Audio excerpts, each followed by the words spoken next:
जय हिंद दोस्तों। Bihar police exam की तैयारी कर रहे हैं विद्यार्थियों के लिए यह वीडियो बहुत ही इंपॉर्टेंट होने वाला है, क्योंकि आपको एक भी वीडियो में आपको 150 क्वेश्चन से अधिक आपको रिवीजन होने वाला है। तो चलिए चलते हैं पहले क्वेश्चन की तरफ। संविधान सभा में संसदीय प्रणाली को राष्ट्रपति प्रणाली की तुलना में अधिक तरजीह अहमियत क्यों दी गई? तो वह क्यों दी गई थी आपको इसमें बताना है। इसको देख लेते हैं। इसके संचालन का कुछ अनुभव था, यह भी सही है। और सुस्थापित संस्थाओं को जारी रखने के अनेक लाभ थे, यह भी आपको सही दिया गया है। और संभवतः उन्हें ऐसी नियतकालिक कार्यपालिका पसंद थी जिसे हटाया ना जा सके, तो यह भी आपको सही दिया गया है। और बहुवादी समाज और विविधताओं से भरपूर देश के सभी के हितों के अनुकूल था, तो यह भी आपको सही हो जाएगा। तो ऑप्शन नंबर आपको डी सही हो जाएगा। तो चलिए चलते हैं नेक्स्ट क्वेश्चन की तरफ। मेरा अगला क्वेश्चन जो होने वाला है कि पाटलिपुत्र किस शासक ने सर्वप्रथम अपनी राजधानी बनाई? यह क्वेश्चन आपके लिए बहुत ही इंपॉर्टेंट है। ऑप्शन नंबर ए हो जाएगा, उदयन ने आपको पाटलिपुत्र को सर्वप्रथम अपना राजधानी बनाया था। तो यह था आपको हर्यक वंश से संबंधित था। और हर्यक वंश से एक क्वेश्चन पूछा जाता है कि इसके संस्थापक कौन थे, तो आपको इसके संस्थापक बिंबिसार हो जाएंगे। और कनिष्क से एक क्वेश्चन पूछा जाता है कि शक संवत की स्थापना आपको कनिष्क के द्वारा 7800 ईस्वी में किया गया था। और अशोक महान से आपको एक क्वेश्चन पूछा जाता है कि कलिंग पर आक्रमण इसने 261 बीसी में किया था। यह भी क्वेश्चन आपको एग्जाम में पूछा गया है। तो ये सारे क्वेश्चन को हम जो जो इम्पोर्टेंट क्वेश्चन होगा उसको हम ऑप्शन बाई डिस्कशन करते चलेंगे। तो चलिए दोस्तों, जिन्होंने अभी तक चैनल को हमारे सब्सक्राइब नहीं किया है वो जरूर सब्सक्राइब कर लें, क्योंकि इस तरह का रेगुलर वीडियो आपको मिलता रहे और अपनी तैयारी को और मजबूत करते रहें। तो चलिए चलते हैं नेक्स्ट क्वेश्चन की तरफ। नालंदा विश्वविद्यालय किस लिए विश्व प्रसिद्ध था? ऑप्शन नंबर सी हो जाएगा, बौद्ध दर्शन के लिए आपको यह विश्व प्रसिद्ध था। और इससे नालंदा विश्वविद्यालय के संस्थापक कौन थे? तो कुमार गुप्त प्रथम जो हो जाएगा इसके संस्थापक हो जाएंगे। और एक क्वेश्चन और पूछा जाता है कि तक्षशिला विश्वविद्यालय के संस्थापक कौन थे? तो उसके संस्थापक आपको धर्मपाल हो जाएंगे। चलिए नेक्स्ट क्वेश्चन देख लेते हैं। मेरा अगला क्वेश्चन है कि मुख्यमंत्री किसके लिए जिम्मेदार नहीं है? ऑप्शन नंबर सी हो जाएगा, यह राज्य की सुरक्षा के लिए आपको जिम्मेदार नहीं है। तो राज्य की सुरक्षा की जिम्मेदारी किसके पास रहती है? तो आपको गृह मंत्रालय के पास राज्य की सुरक्षा की जिम्मेदारी होती है। लेकिन यदि मुख्यमंत्री की जिम्मेदारी क्या हो गया? तो राज्य प्रशासन चलाना हो गया और कानून की व्यवस्था बनाए रखना, ये आपको जो मुख्यमंत्री का प्रमुख कार्य होते हैं। चलिए नेक्स्ट क्वेश्चन देखते हैं। वित्तीय घाटे का तात्पर्य क्या है? तो ऑप्शन नंबर सी हो जाएगा, सभी मदों से प्राप्त आय और खर्च से कम, जो सभी मदों से जो प्राप्त आय होता है और खर्च जो कम होता है उसी का आपको वित्तीय घाटा कहा जाता है। चलिए नेक्स्ट क्वेश्चन देखते हैं। मेरा अगला क्वेश्चन है कि changing of the flowing sentence from active to voice, यानी कि जो आपको सेंटेंस दिया गया है mister Kumar teach us English, तो इसको आपको पैसिव वॉइस में बदलना है। तो ऑप्शन नंबर ये आपको यह क्या हो जाएगा? तो ऑप्शन नंबर ए हो जाएगा, we are tossed English by mister Kumar, जो आपको एक passive voice. Option number A इसका सही हो जाएगा। चलिए नेक्स्ट क्वेश्चन देखते हैं। Choose the correct suffix to complete the word in the given sentence. Suffix कहते हैं कि इसको, तो एक सफिक्स होता है एक परफिक्स होता है। सफिक्स जो वर्ड के अंत में लगे उसे सफिक्स कहते हैं, और जो परफिक्स होता है वो वर्ड के पहले लगता है। तो इसमें कौन से वर्ड के? The accident happened because of careless, इसमें कौन सा वर्ड है जो आपको सफिक्स के तौर पर लगाया जा सकता है? तो ऑप्शन नंबर बी हो जाएगा। इसमें आपको नेस, केयरलेस एनी डबल एस जोड़ दीजिएगा, इसका आपको सही सफिक्स हो जाएगा। चलिए नेक्स्ट क्वेश्चन देखते हैं। मेरा अगला क्वेश्चन होने वाला है कि choose the correct translation of the following sentence. तो इसमें आपको सही सेंटेंस के बारे में बताना है। तो we should not pollute the Ganga, इसका आपको हिंदी करके बताना है।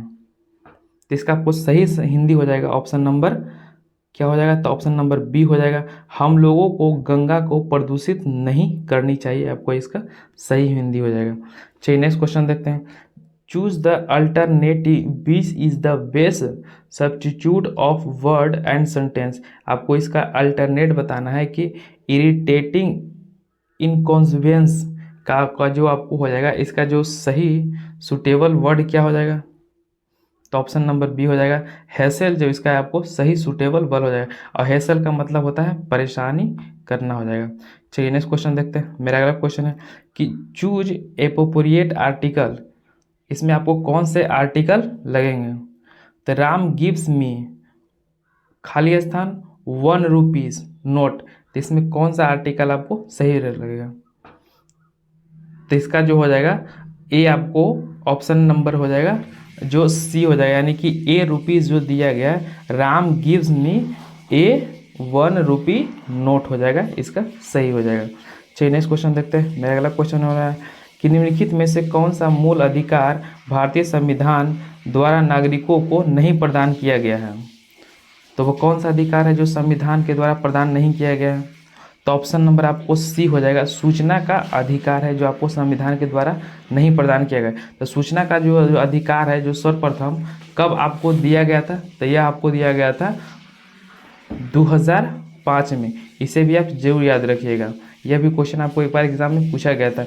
लेकिन जो अधिकार है देश के किसी भी भाग में बसने का अधिकार, यह क्वेश्चन आपको पूछा जाता है। तो इसका जो वर्णन है आपको 19 का ई के अनुच्छेद में इसका वर्णन किया गया है। और जो लिंग समानता का अधिकार का जो वर्णन किया गया है, इसका जो वर्णन है आपको अनुच्छेद 15 में किया गया है। और शोषण के जो विरुद्ध अधिकार का जो वर्णन किया गया है, ये आपको 23 एंड अनुच्छेद 24 में इसका वर्णन किया गया है। तो ये सारे क्वेश्चन को भी आप जरूर याद नोट डाउन कर लीजिएगा कहीं पे। और यदि आप वीडियो को रेगुलर देखते रहेंगे तो आपको बहुत से क्वेश्चन है जो आपको रिवीजन होते चलेंगे, और जीके है जो आपको रिवीजन का चीज़ है। यदि आप रिवीजन का अच्छे से करते रहेंगे तो जीके उतना भी हार्ड नहीं है। चलिए नेक्स्ट देख लेते हैं। भारत के पहले कार्बन न्यूट्रल गाँव के रूप में किस गाँव को विकसित किया गया है? तो यह जो विकसित किया गया है आपको ऑप्शन नंबर ए हो जाएगा, भिवंडी तुलका, जो आपको महाराष्ट्र में पड़ता है, आपको करेंट अफेयर्स है। भारत में झूम खेती के अंतर्गत भूमि का सर्वाधिक प्रतिशत किस राज्य में है? तो झूम खेती के अंतर्गत आपको इसमें पूछ रहा है, तो ऑप्शन नंबर आपको डी हो जाएगा, नागालैंड में सर्वाधिक है जो आपको झूम खेती वहाँ की जाती है। चलिए नेक्स्ट क्वेश्चन देखते हैं। मेरा अगला क्वेश्चन होने वाला है कि बिहार सरकार ने किस वर्ष सरकारी नौकरी में महिलाओं के लिए 35% आरक्षण का प्रावधान किया? ये इंपॉर्टेंट है, जो आप लोग अभी देख रहे होंगे, जो 35% जो आरक्षण दिया जाता है वो किस वर्ष शुरुआत किया गया था? तो इसकी जो शुरुआत किया गया था ऑप्शन नंबर ए हो जाएगा, 2016 में इसे शुरुआत किया गया था 35% आरक्षण। यदि आपको पूछ दिया कि जो महिलाओं को महिलाओं को बिहार में जो पंचायत राज और नगर पालिका में कितना आरक्षण है, तो पंचायत यदि नगर पालिका पूछ दे तो उसमें 50% का उसमें आरक्षण दिया गया है। नेक्स्ट क्वेश्चन देखते हैं, बिहार का सर्वोच्च साहित्य सम्मान कौन सा है? यह भी क्वेश्चन आपके लिए बहुत ही इंपॉर्टेंट है। बिहार का है तो ऑप्शन नंबर बी हो जाएगा, राजेंद्र सम्मान है जो बिहार का सर्वोच्च साहित्य सम्मान है। चलिए नेक्स्ट क्वेश्चन देखते हैं। और एक क्वेश्चन और इससे देख लीजिएगा कि कालिदास जो सम्मान है वो किस राज्य के द्वारा दिया जाता है? तो आपको एमपी मध्य प्रदेश के द्वारा दिया जाता है। और सरस्वती सम्मान है जो आपको के बिरला फाउंडेशन के द्वारा दिया जाता है। इसे भी आप जरूर याद रखिएगा। नेक्स्ट क्वेश्चन देखते हैं, शिक्षा और संस्कृति किसकी रचना है? ऑप्शन नंबर ए हो जाएगा, महात्मा गांधी की ये प्रमुख पुस्तक है। नेक्स्ट क्वेश्चन देख लेते हैं। और अति सुधो स्नेह की मार्ग है जहाँ नेकू सायना बौक नहीं है, उपयुक्त पंक्ति किनकी उक्ति से है? तो यह जो पंक्ति है आपको घनानंद की उक्ति से लिया गया है। नेक्स्ट क्वेश्चन देख लेते हैं, 20 की दात है आपको किनकी रचना है? यह क्वेश्चन बहुत बार पूछा जाता है एग्जाम में, अब बहुत बार रिपीट भी होता है। ऑप्शन नंबर सी हो जाएगा, यह नलिन बिलोचन शर्मा हो जाएगा, 20 की दात। और सही विवर्तनी वाले शब्द का चयन करें, यानी कि जो सही जो विवर्तन किया गया शब्द है वह कौन सा है? ऑप्शन नंबर डी हो जाएगा, भुलक्कड़ है जो आपको सही विवर्तन किया गया। नेक्स्ट क्वेश्चन देखते हैं कि सरला से फल खाया जाता है का कृत्यवाच्य होगा, इसका कृत्यवाच्य ऑप्शन नंबर डी हो जाएगा, सरला फल खाती है। नेक्स्ट क्वेश्चन देते हैं, एक पूर्णतः प्रत्यास्थ टक्कर में, ऑप्शन नंबर बी हो जाएगा, संवेग और गतिज ऊर्जा दोनों इसमें संरक्षित रह जाती है। चलिए नेक्स्ट क्वेश्चन देखते हैं। मेरा क्वेश्चन नंबर 22 हो जाएगा, जब हम रबड़ के गद्दे वाली सीट पर बैठते हैं या जब गद्दे पर लेटते हैं तो उसका आकार परिवर्तित हो जाता है, ऐसे पदार्थ में पाए जाती है। तो ऐसे पदार्थ में आपको ऑप्शन नंबर बी हो जाएगा, स्थितिज ऊर्जा उसमें पाई जाती है। चलिए नेक्स्ट क्वेश्चन देखते हैं। व्यक्ति अपने दाढ़ी बनाने के लिए जिस दर्पण का प्रयोग में लाता है वो कौन सा दर्पण है?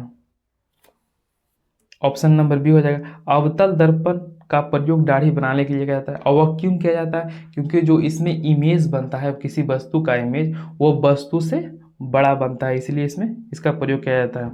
चलिए नेक्स्ट क्वेश्चन देखते हैं। मेरा अगला क्वेश्चन होने वाला है कि ठोस में चल ठोस में चल सकने वाली तरंग है। तो ऑप्शन नंबर सी हो जाएगा, अनुप्रस्थ तरंग और अनुदैर्ध्य तरंग दोनों है, जो कि आपको ठोस में यह चलती है। लेकिन आपको यदि ज़्यादा खोद के पूछ दिया कि वह कौन सी जो तरंग दैर्ध्य है जो ठोस के ऊपरी सतह पर चलता है, तो यदि ऊपरी सतह सिर्फ उसमें लगा दिया तो आपको अनुप्रस्थ तरंग हो जाएगी, जो आपको ऊपरी सतह में चलती है।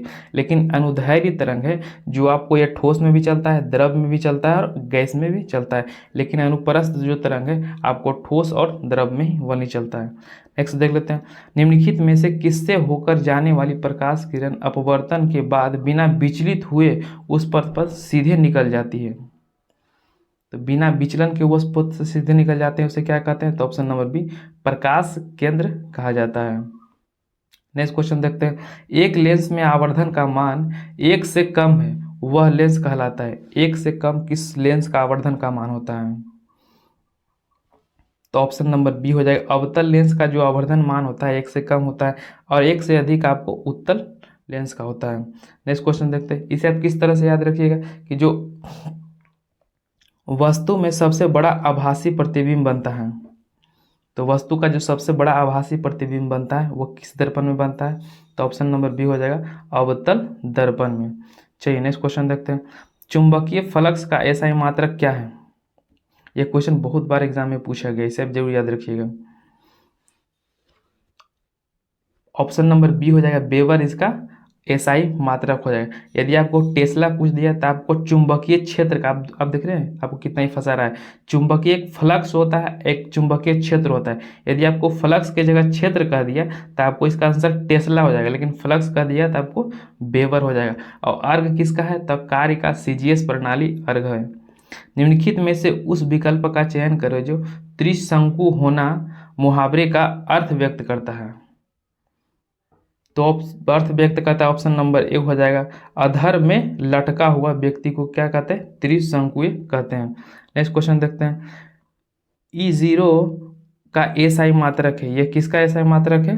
तो ऑप्शन नंबर सी हो जाएगा, फैराडे पर मीटर का आपको इसका एसआई मात्रक हो जाएगा। चलिए दोस्तों, इसमें आपको जितने भी मैथ के क्वेश्चन दिए गए, आप हमारे टेलीग्राम से जुड़ जाइए, जिसका लिंक हम आपको डिस्क्रिप्शन में दे देंगे।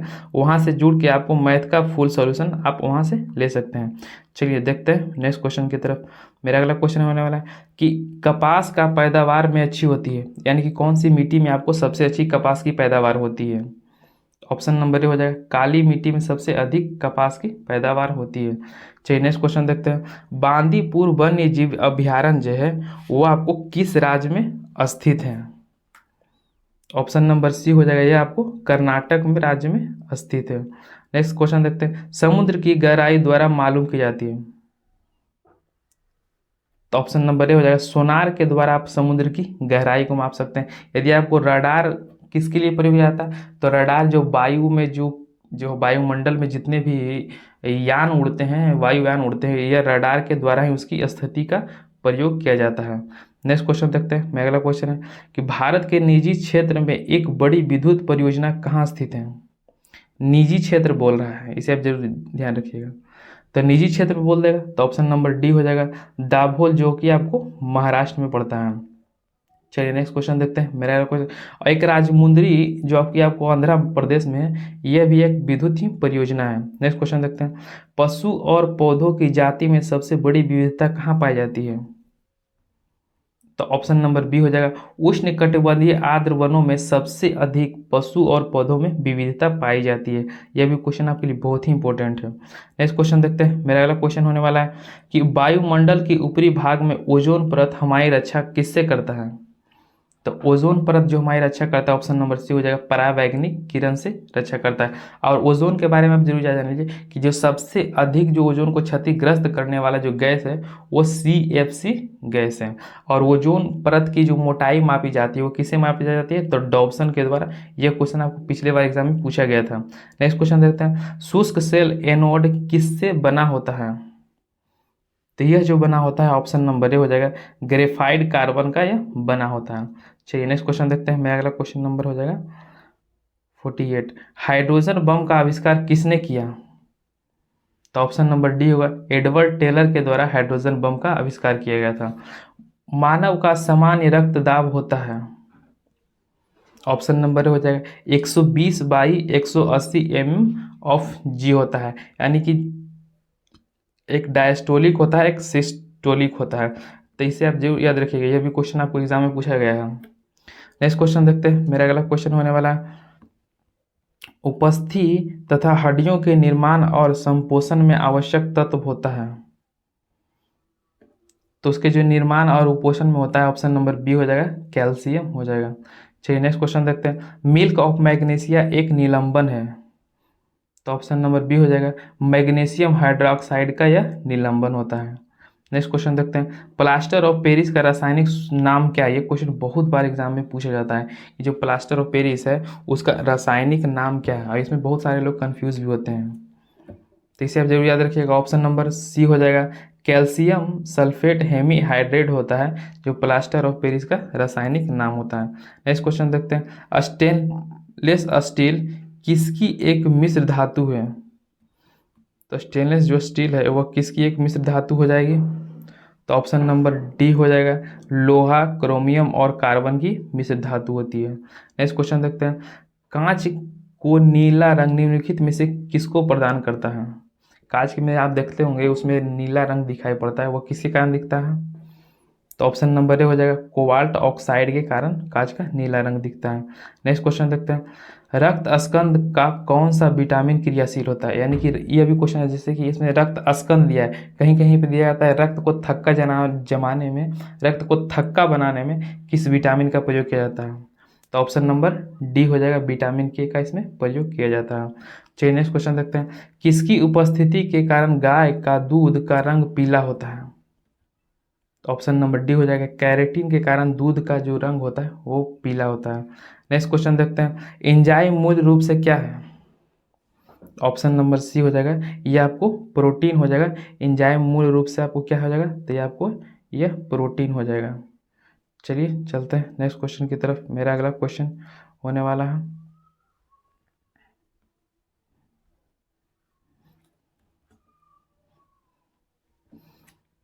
मेरा क्वेश्चन नंबर 58 हो जाएगा कि कान में कितनी हड्डी होते हैं। तो कान में जो टोटल हड्डियों की संख्या होती है वो आपको होती है टोटल 6 हड्डियाँ होती है। ऑप्शन नंबर सी इसका राइट आंसर हो जाएगा। चलिए नेक्स्ट क्वेश्चन देखते हैं, पौधे में जाइलम उत्तक निम्नलिखित में से किस पदार्थ का संवहन करता है। तो जो जाइलम उत्तक है वो किसका संवहन करता है। तो ऑप्शन नंबर सी हो जाएगा, सॉरी सी नहीं हो जाएगा, ऑप्शन नंबर ए हो जाएगा। जाइलम जो उत्तक है वो आपको वनली जल का ही संवहन करता है, लेकिन एक जाइलम हो गया, एक फ्लोएम हो गया। यदि फ्लोएम कह दिया था वह कौन सा उत्तक का हो जाएगा, तो वह खाद्य उत्तक का हो जाएगा। तो इसमें आपको, चलिए नेक्स्ट क्वेश्चन देखते हैं, प्याज में निम्नलिखित में से किसमें खाद्य जमा होता है। तो प्याज में जो खाद्य जमा होता है वो किस में होता है। तो आपको ऑप्शन नंबर सी हो जाएगा, ऑप्शन नंबर ऑप्शन नंबर आपको उसमें हो जाएगा सी, यानी कि सल्ग पत्र में आपको खाद्य जमा होता है। चलिए नेक्स्ट क्वेश्चन देखते हैं, मेरा अगला क्वेश्चन है कि लाल रुधिर कोशिकाओं का उत्पादन निम्नलिखित में से किसके द्वारा होता है। तो किसके द्वारा जो लाल रुधिर कोशिकाओं का उत्पादन होता है, ऑप्शन नंबर सी हो जाएगा, अस्थि मज्जा के द्वारा। चलिए नेक्स्ट क्वेश्चन देखते हैं, मेरा क्वेश्चन नंबर हो जाएगा 62 नंबर, उपभोक्ता शोषण का प्रमुख कारण है। जो उपभोक्ताओं का शोषण होता है उसमें प्रमुख कारण क्या है। तो ऑप्शन नंबर डी, यानी कि इनमें सभी, यानी कि उपभोक्ता का शोषण कब हो सकता है, जब उसको सूचना का अभाव, यानी कि पता ही ना हो कि क्या है उसमें, और उपभोक्ताओं का अज्ञानता होना भी एक कारण होता है। वस्तुओं की सीमित आपूर्ति का यह भी एक प्रमुख कारण है। रोलेट एक्ट के विरुद्ध में किसने लगान ना देने का आंदोलन चलाने का सुझाव दिया था? तो ऑप्शन नंबर डी हो जाएगा, स्वामी श्रद्धानंद ने। चलिए नेक्स्ट क्वेश्चन देखते हैं। किसने खिलाफत आंदोलन को हिंदुओं और मुस्लिम की एकता के एक ऐसे अवसर के रूप में जो 100 वर्ष में भी पुनः प्रस्तुत नहीं होगा, यह किसने कहा था? तो ऑप्शन नंबर सी हो जाएगा, महात्मा गांधी के द्वारा यह कहा गया था। चलिए नेक्स्ट क्वेश्चन देखते हैं। 14 जुलाई 1942 को वर्धा में महात्मा गांधी ने कांग्रेस के कार्यकारिणी समिति में अपनी भारत छोड़ो आंदोलन की चर्चा की। तब उस समिति का अध्यक्ष कौन था? तब उस समिति का जो अध्यक्ष हो जाएगा, ऑप्शन नंबर बी हो जाएगा, अबुल कलाम आज़ाद हो जाएंगे। चलिए नेक्स्ट क्वेश्चन देखते हैं। मेरा अगला क्वेश्चन है, निम्नलिखित में से किस सुल्तान ने कुतुब मीनार की 5वीं मंजिल का निर्माण कराया था? तो यदि आपको 5वीं मंजिल पूछ दिया तो उसकी निर्माण जो किया गया था आपको फिरोज शाह तुगलक के द्वारा किया गया था। यदि आपको पूछ दिया कि इसकी नींव किसने रखा था, तो कुतुबुद्दीन ऐबक ने। और इसका जो पूर्ण करवाया था वह किसने करवाया था? तो इल्तुतमिश के द्वारा कुतुब मीनार को पूर्ण बनवाया गया था। लेकिन जो 5वीं मंजिल बनी थी वह जो बजड़ गिरने के कारण उसमें 5वीं मंजिल बनाया गया था। नेक्स्ट कर देखते हैं, ख्वाजा मुइनुद्दीन चिश्ती किसके शिष्य थे? तो यह जो शिष्य हो जाएंगे, ऑप्शन नंबर सी हो जाएंगे, ख्वाजा उस्मान हुर्रानी के आपको शिष्य थे। और इससे क्वेश्चन पूछा जाता है कि इसकी दरगाह कहाँ थी ख्वाजा मुइनुद्दीन चिश्ती की? तो इसकी दरगाह जो आपको हो जाएगा अजमेर में हो जाएगा। नेक्स्ट क्वेश्चन देखते हैं कि एल्बम डिवाइन टाइटस के लिए ग्रैमी अवार्ड 2023 किसने जीता? तो इसको जीता है ऑप्शन नंबर बी हो जाएगा, रिकी केज ने जीता। है आपको करंट अफेयर्स है। नेक्स्ट क्वेश्चन देखते हैं, निम्नलिखित में से ओम्बुड्समैन की उत्पत्ति कहाँ से मानी जाती है? तो ओम्बुड्समैन की उत्पत्ति आपको ऑप्शन नंबर बी हो जाएगा, स्वीडन से मानी जाती है। और बाल्क प्लान किससे संबंधित है? ऑप्शन नंबर बी हो जाएगा, भारत विभाजन योजना से संबंधित है बाल्क प्लान हो जाएगा। और उस समय जो भारत के गवर्नर जनरल कौन थे? तो माउंटबेटन हो जाएगा। नेक्स्ट क्वेश्चन देखते हैं, महिलाओं की 68 किलोग्राम वर्ग में एशिया कुश्ती चैंपियनशिप में रजत पदक किसने जीता? यह भी आपको करंट अफेयर्स है। ऑप्शन नंबर बी हो जाएगा, निशा दहिया हो जाएंगे। चलिए नेक्स्ट क्वेश्चन देखते हैं, आपका बैंक आपके द्वार किस बैंक का टाइटल है? तो ऑप्शन नंबर बी हो जाएगा, इंडिया पोस्ट पेमेंट बैंक का यह टाइटल हो जाएगा। और इसकी जो स्थापना किया गया था 2018 में इसकी स्थापना किया गया था। चलिए नेक्स्ट क्वेश्चन देखते हैं। मेरा अगला क्वेश्चन नंबर होने वाला है कि किस वर्ष मुंबई में पहली बार कपड़ा मिल की स्थापना हुई थी? तो यदि आपको पहली बार जो कपड़ा मिल की स्थापना यदि कह दिया तो यह मुंबई यहाँ पर लगा दिया, तो इसे जरूर याद रखिएगा। यदि मुंबई स्पेशली कह दिया तो आपका ऑप्शन नंबर डी हो जाएगा 1854 में। यदि कह दिया कि भारत में सर्वप्रथम कपड़ा मिल की स्थापना कब किया गया था, तो आपको कलकत्ता में किया गया था 1818 में। इसे भी आप जरूर याद रखिएगा। नेक्स्ट क्वेश्चन देखते हैं, चीन ने तिब्बत पर कब पूर्ण रूपेण कब्जा कर लिया था? तो पूर्ण रूपेण कब्जा आपको ऑप्शन नंबर हो जाएगा ए, यानी कि 1959 में पूर्ण रूपेण इस पर कब्जा कर लिया था। राज्य के नीति निर्देशक तत्व को आयरलैंड के संविधान ने किस देश से ग्रहण किया था? तो ऑप्शन नंबर सी हो जाएगा, स्पेन से इसने भी ग्रहण किया था। निम्न में से किसने प्रधानमंत्री को राज्य का नौका का कप्तान कहा था? ऑप्शन नंबर ए हो जाएगा, यह मुनरो के द्वारा कहा गया था। नेक्स्ट क्वेश्चन देखते हैं, भारत माता किस कवि की रचना? यह भी क्वेश्चन आपके लिए इंपॉर्टेंट है।